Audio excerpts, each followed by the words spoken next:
오늘은 4월 21일 과학의 날입니다. 오늘은 우리가 항상 사용하고 있지만 이 기술을 누가 만들었으며 어떻게 만들어졌는지에 대해 우리가 모르고 있는 알려지지 않았던 발명가에 대해 소개해드릴까 합니다. 오늘 소개할 발명가는 와이파이와 블루투스, GPS에 사용되는 기술의 초석인 주파수 도약을 발명한 발명가 헤디라마입니다.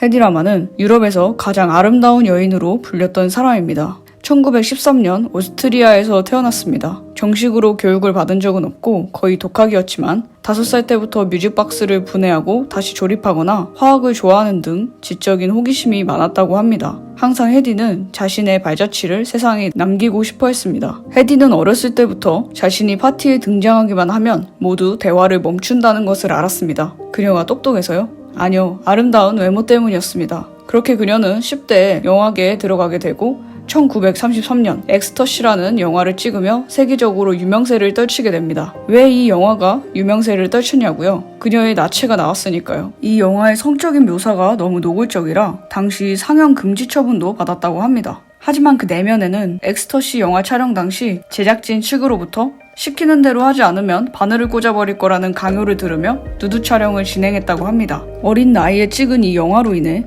헤디라마는 평생을 창녀 이미지로 각인되고 맙니다. 1933년 헤디는 오스트리아에서 히틀러를 위한 군수품을 제조하던 맨들이라는 남자와 결혼하게 됩니다. 하지만 맨들은 질투심도 미처증도 너무 심해 헤디가 배우 생활을 계속하지 못하도록 헤디가 출연했던 필름을 모두 회수하는 등 굉장히 권위적인 사람이었다고 합니다. 심지어는 헤디가 통화를 할 때마다 엿듣는 하인도 고용했다고 합니다. 그런데 이 남편이 훗날 헤디의 발명에 영향을 준 게 있는데 헤디마라가 워낙 미인이다 보니까 당연히 멍청하고 백치일 줄 알고 군사 기밀이 오가는 자리에 자신 옆에 앉히고 헤디를 비즈니스로 이용했다고 합니다. 그런데 머리가 비상했던 헤디는 이 대화 하나하나에 집중하며 이해가 되지 않는 부분은 밤을 새우며 군사서적을 탐독했다고 해요. 어쨌든 남편으로 인해 자유를 잃어버리고 인형으로서의 삶을 살던 헤디는 결국 하인으로 분장하여 조국을 떠나 런던으로 탈출하게 됩니다. 그 후 1940년 당시 영화사는 노예계약이라고 할 정도로 배우들을 매우 굴렸다고 해요. 헤디라마는 제작사에서 주는 각성제를 먹으면서 쉬는 날 없이 새벽부터 밤 늦게까지 촬영을 하고 촬영을 다녀와 늦은 밤에는 집에서 발명에 몰두했다고 합니다. 이런 그녀를 보고 주변 사람들은 여배우가 무슨 발명을 하느냐고 무시하고 비아냥거리기 일쑤였다고 해요. 유일하게 헤디의 지적 재능을 알아준 사람이 있었습니다. 바로 아이언맨의 모티브가 된 사람이죠. 하워드 휴즈만은 그녀를 인정했었다고 하네요. 그런데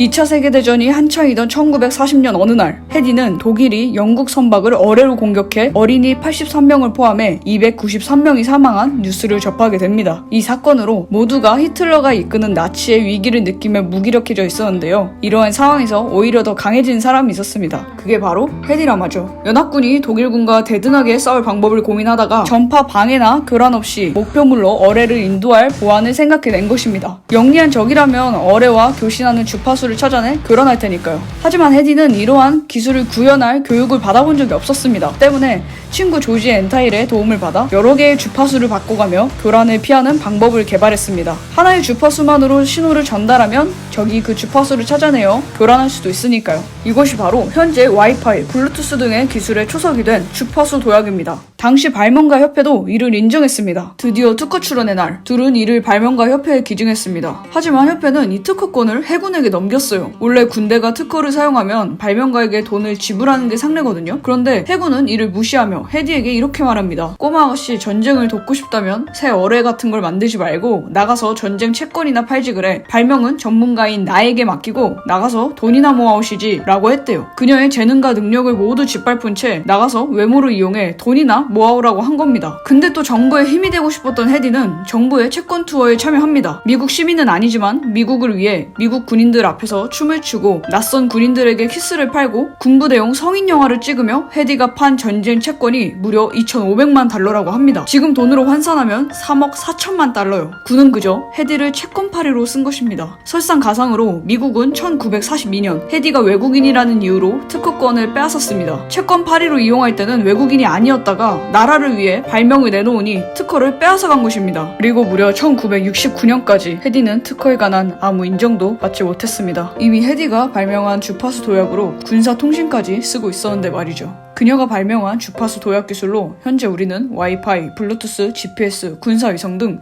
일상생활에서 없어서는 안 될 필수 기술로 편리하게 잘 사용하고 있지만 이로 인해 헤디 라마가 얻게 된 수익은 없습니다.